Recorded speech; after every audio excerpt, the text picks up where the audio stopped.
A young man was sitting at the airport gate waiting for his flight home when he realized that the flight had been delayed, so he bought a book and a small bag of chocolate chip cookies to enjoy while he waited. And as he sat reading, he noticed an older man sitting next to him reading a book as well. He was about to turn back to his book when he noticed that the older man reached into the bag of cookies that was sitting between their seats, and he took a cookie. Shocked, he pointedly took a cookie from the bag and began eating it. The nerve, he thought. He didn't even ask. The older man just looked at him and smiled, took another cookie, and began eating it as he continued reading. He said nothing, but inside he could feel himself starting to get angry. For each cookie he took, the older man took one too. And this continued until there was only one cookie left. And he sat there fuming, debating whether or not to say anything, when the older man did the unthinkable. He picked up the last cookie, split it in half, and handed him a piece. Well, that's it! He was so infuriated by the older man's lack of consideration that he packed up his things and moved. His flight was called soon after, so he gladly boarded and began settling in for the flight. And as he opened his bag to take out his book, he felt his heart sink. There, at the bottom of his bag, was his bag of cookies. You see, things are not always as they seem. Each and every person in this world has a story, one much deeper than a surface glance reveals. And similarly, every object and occurrence in the physical world is laced with layers of depth and meaning. We have to choose to peer beyond the surface in order to discover these layers. In Parshas Toldos, Rivka Imenu gives birth to Yaakov and Esav.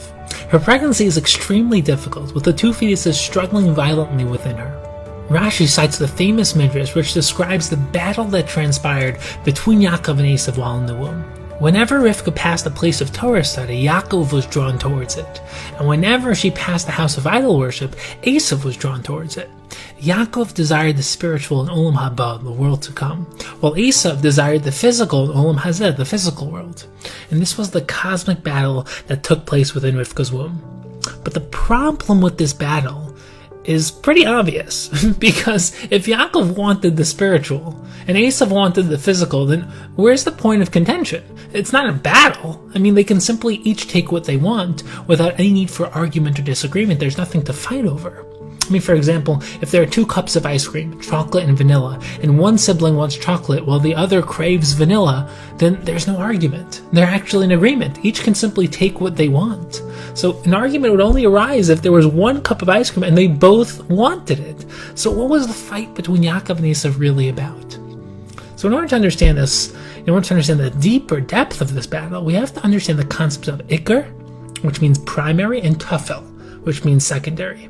Iker is the inner essence, the main entity.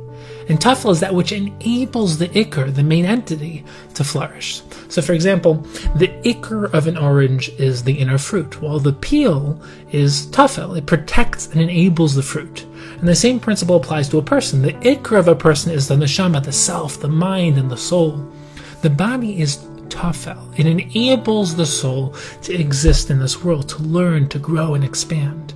And this is the ideal relationship between the spiritual and the physical world. The spiritual is the Iker, and the physical is the Tafel. The physical world is meant to enable, to reflect, and express the spiritual. Now, the ideal is for the Tafel, that which is secondary and lower, to perfectly and loyally reflect the Iker, which is the inner spiritual essence. So, for the body to faithfully reflect the truth and depth of the soul. For the physical to be a loyal vessel, fully reflecting its spiritual root. The body is meant to be the vehicle which carries the soul through the world. Now, we don't believe in rejecting the physical, but we don't wish to get stuck in the physical either. The goal is a beautiful but nuanced balance, where the physical is used to reflect something higher, the spiritual. In this perfect balance, the wisdom and ideas of Torah become one with you, and you express that inner spiritual depth through the physical. And this is why almost all the mitzvahs are accomplished through physical actions. And this was the very battle between Yaakov and Esav, a battle of perception, a battle of Iker versus Tafel. And this brings us back to our original question. The truth is that both Yaakov and Esav wanted both the spiritual and the physical. And this was the root of their battle. Yaakov wanted to use the physical as a vehicle for the spiritual, as a tool to fully utilize and actualize spiritual potential. Now, Esav, in contrast, wanted to use the animation of the soul, but merely as a means to indulge in the physical. Essentially, Esav flipped the Iker and the Tafel, corrupting their ideal relationship. He viewed the physical as Iker and the spiritual as Tafel, a necessary medium for experiencing the physical world. Esav didn't wish to use the physical to reflect anything higher than his own selfish desires, and this can be compared to a computer screen that blocked the image you wanted to see and projected itself in its place. A computer screen is the means by which we interact with the computer's inner content. A computer that projects only its own screen is useless. It rejects its true purpose. And similarly, imagine a projector that didn't project the film, it projected itself instead. That's what Esav tried to do, to focus on himself and his own ego instead of reflecting something higher. Just as he refused to reflect anything higher, he didn't wish for the physical world to reflect anything higher. And this insight into Esav's character and values sheds light onto many episodes in his life. At the beginning of Parshas Toldos, the Torah describes Yaakov and Esav's development and their respective personalities. Yaakov was a pure spiritual individual who dwelt in the tents of Torah, whereas Esav was a man of the field, a hunter. Rashi quotes the Midrash that expounds on this verse, explaining that Esav was not only a literal hunter and a literal trapper, but also a figurative one. He ensnared Yitzchak's mind by convincing him of his alleged spiritual greatness. And how did he accomplish this? He asked Yitzchak how to take meiser, how to tithe from salt and straw, convincing his father that he was scrupulous in his mitzvah observance. So while Yitzchak was impressed with Esav's apparent halachic stringency, Esav was actually portraying his twisted ideology. Straw and salt have an important characteristic in common. They're both tafel. Straw is the protective casing of wheat. Independently, it's worthless. And the same is true of salt. Anyone who cooks knows that salt itself is not meant to be tasted. It's meant only to draw out the flavor of the food. Salt is the tafel, the enabler of taste. Esav specifically asked how to tithe straw and salt, both of which are tafel, because this was a reflection of his corrupted worldview. He essentially claimed that the tafel, salt and straw, deserves attention as the ikar, the main focus. This was his view towards the physical and spiritual as a whole. Esav sought to turn the tafel, the physical, into the ikar. He placed the physical world as the center and main focus of life, with the spiritual simply serving to enable its pursuit. And while Yaakov saw the physical body as his instrument to carry his soul through this world and enable him to live a spiritual life, Esav saw the soul as merely a way to animate his physical body and allow him to enjoy this physical world. And this is perhaps why in Sefer Ovadia, Esav is compared to a nation of straw.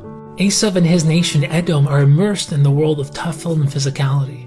Chazal compare Esav to a pig, because a pig gives off an external impression of being kosher due to the fact that it has split hooves, but in truth, on the inside, it's completely treif because it doesn't chew its cud. And so too, Esav portrayed himself as a tzaddik on the outside, but on the inside, he was twisted and corrupt.